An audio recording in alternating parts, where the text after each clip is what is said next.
Hello students, today we will discuss about the story of village Palampur. ये economics class 9th के chapter 1 का 4th video है। इसके पिछले वीडियोस में हम लोगों ने पालमपुर विलेज के इंट्रोडक्शन को पढ़ा था। इसके बाद हम लोगों ने ऑर्गेनाइजेशन ऑफ प्रोडक्शन को पढ़ा। उसके बाद हम लोगों ने लैंड को पढ़ा। स्टूडेंट्स, पिछले वीडियो में हम लोगों ने जब लैंड के बारे में डिस्कस किया था तो उसमें हम लोगों ने ग्रीन रिवॉल्यूशन को भी पढ़ा था और ये जाना था कि ग्रीन रिवॉल्यूशन इंडिया में मॉडर्न फार्मिंग मेथड के अडॉप्ट करने के बाद आई। लेकिन जिस तरह से हर एक चीज़ की कुछ मेरिट्स होती है तो कुछ डीमेरिट्स भी होती है, और ग्रीन रिवॉल्यूशन की सबसे बड़ी डीमेरिट वो ये थी कि ग्रीन रिवॉल्यूशन के अडॉप्ट करने के बाद इंडिया में सॉइल की फर्टिलिटी धीरे धीरे कम होने लगी, क्योंकि हम लोग सॉइल में बहुत तरह के अलग अलग केमिकल्स को यूज़ करने लगे मिला करके, और जिसका नतीजा ये हुआ कि धीरे धीरे हमारे यहाँ सॉइल के फर्टिलिटी में कमी आई। इसके बारे में यहाँ पर हम लोग देख सकते हैं, पेज नंबर 5 है, यहाँ पे लिखा हुआ है, in many areas green revolution is associated with the loss of soil fertility due to increased use of chemical fertilizers। अब जो है, जहाँ तक हम लोग लैंड के बाद लेबर की बात करेंगे तो लेबर के बारे में डिस्कस करना है। तो लेबर फार्मिंग एक्टिविटी में फार्मर्स को हम लोग कहेंगे, और फार्मर्स की जहाँ तक बात करनी है तो उसके पहले हम लोग एक पिक्चर को देखेंगे और इसको हम लोग समझने की कोशिश करेंगे। यहाँ पर एक पिक्चर है जिसका हेडिंग है distribution of cultivated area and farmers. यहाँ पर ये दिख रहा है कि कल्टीवेटेड एरिया और नंबर्स ऑफ फार्मर को यहाँ पर डिस्क्राइब किया गया है कि इंडिया में इन दोनों के स्टेटस कैसे हैं। जैसे 15% जो इंडिया में फार्मर हैं, जो मीडियम और लार्ज फार्मर कहलाएंगे, इनके पास टोटल कल्टीवेटेड एरिया का 55% लैंड है। वहीं दूसरी तरफ 85% जो फार्मर हैं, जो स्मॉल और मार्जिनल फार्मर कहलाते हैं, इनके पास टोटल कल्टीवेटेड एरिया का 44.6% ही ज़मीन है। और ये अनइवन डिस्ट्रीब्यूशन ऑफ लैंड हमारे यहाँ हर जगह है। अब जो है हम लोग डिस्कस करेंगे लेबर के बारे में। जिस तरह से हम लोगों ने पहले जाना कि पालमपुर में फार्मिंग मेन प्रोडक्शन एक्टिविटी है, वहाँ पर लैंड के बारे में पढ़ चुके हैं। अब हम लोग लेबर के बारे में पढ़ रहे हैं। तो लेबर का यहाँ पर मतलब है स्मॉल फार्मर और लैंडलेस फार्मर से है।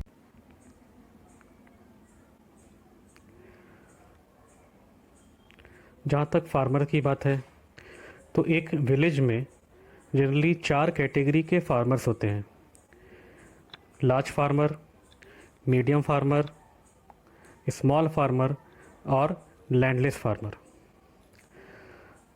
तो लार्ज फार्मर और मीडियम फार्मर की जहाँ तक बात है तो ये लोग के पास इतनी ज़मीन होती है कि ये लोग खुद खेती नहीं करते हैं, ये लोग फार्म लेबरर्स को हायर करते हैं।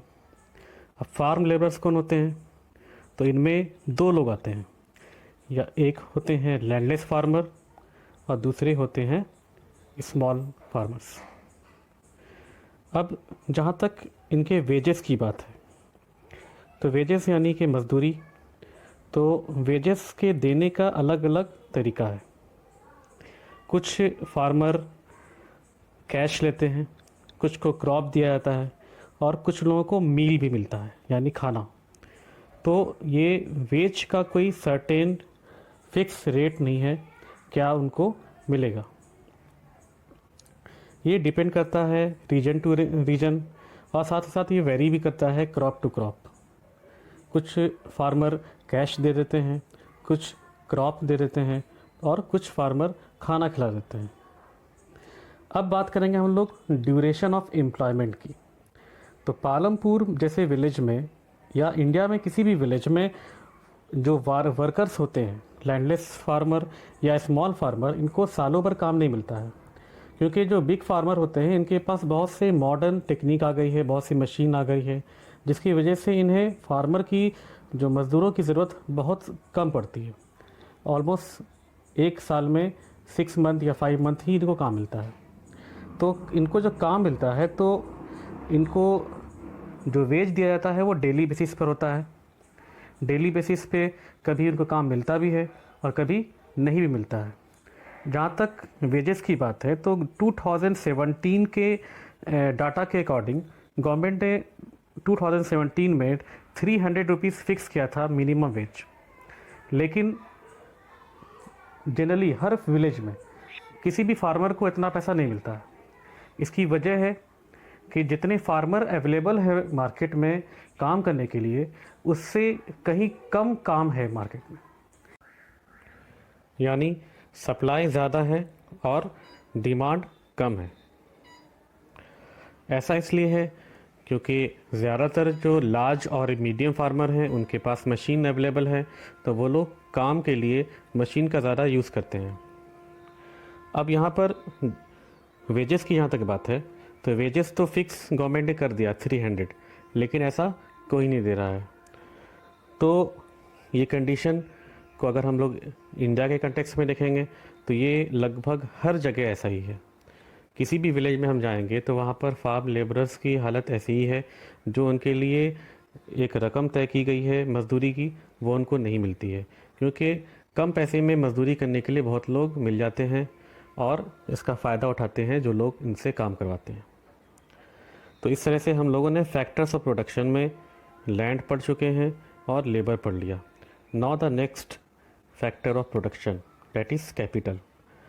हम लोगों ने इससे पहले पढ़ा है कि कैपिटल पूंजी कहते हैं और कैपिटल की 2 कैटेगरी है, फिक्स कैपिटल और वर्किंग कैपिटल। तो यहाँ पर एग्रीकल्चर में जब हम लोग कैपिटल की बात करेंगे तो कैपिटल यहाँ पर मॉडर्न फार्मिंग टेक्निक की वजह से बहुत ज़्यादा ज़रूरत पड़ती है। जैसे कि उनको मशीन की ज़रूरत पड़ती है, मशीन के साथ साथ जो है जनरेटर है, ट्रैक्टर है, उसके अलावा फार्मिंग करने के लिए इंसेक्टिसाइड्स की ज़रूरत पड़ती है, HYV सीड्स की, वीडिसाइड्स, पेस्टिसाइड्स। तो ये सारी चीज़ें ख़रीदने के लिए कैपिटल ज़्यादा ज़रूरत पड़ती है।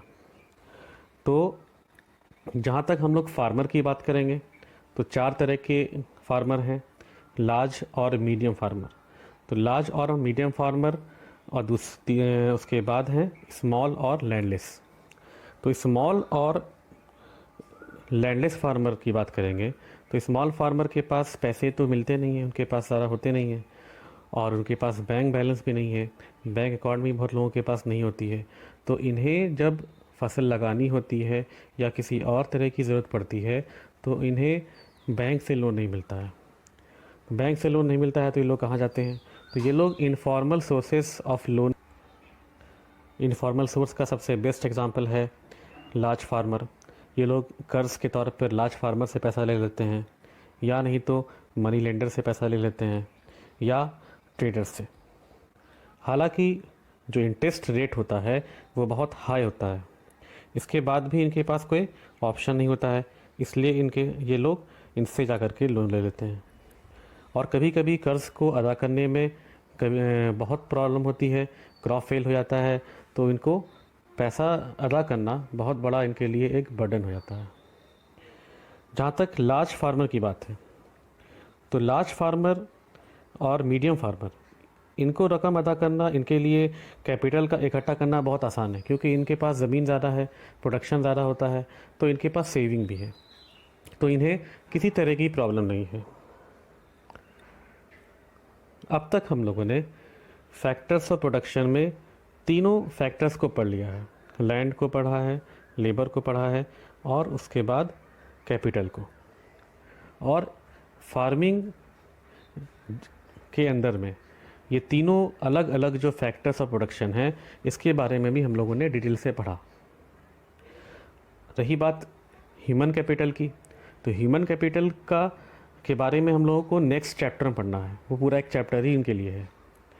तो अब हम लोग का जो अगला टॉपिक होगा वो होगा कि फार्मिंग के अलावा और जो लोग हैं तो वो लोग क्या कर रहे हैं, यानी नॉन फार्म एक्टिविटीज़ के बारे में हम लोग अगले वीडियो में पढ़ेंगे।